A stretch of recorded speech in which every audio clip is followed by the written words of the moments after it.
বিহারের ফেমাস একটা dish আহুনা mutton, অনেক নাম শুনেছি, আজকে ট্রাই করা যাক।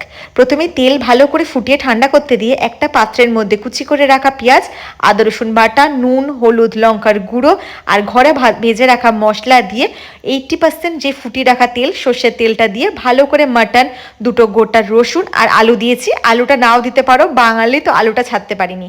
এবার সমস্ত জিনিসটা ভালো করে ম্যারিনেট করে মেখে এবার এই হাঁড়ির মধ্যে বাকি তেলটুকু দিয়ে মাখিয়ে সমস্ত মাংসটা দিয়ে ফুটতে দিয়ে দেবো 1 ঘন্টা লো টু মিডিয়াম ফ্লেমে। আর 15 মিনিট অন্তর অন্তর এটাকে ঝাঁকিয়ে দেখবে, নালে কিন্তু লেগে যেতে পারে।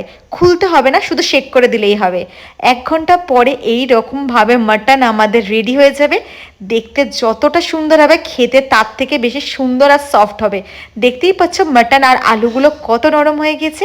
এটা একদম গরম ভাতের সাথে সার্ভ করো, কথা দিচ্ছি অন্যান্য দিনের লাঞ্চের থেকে আজকের লাঞ্চটা কিন্তু জমে যাবে। একবার ট্রাই করে জানিও।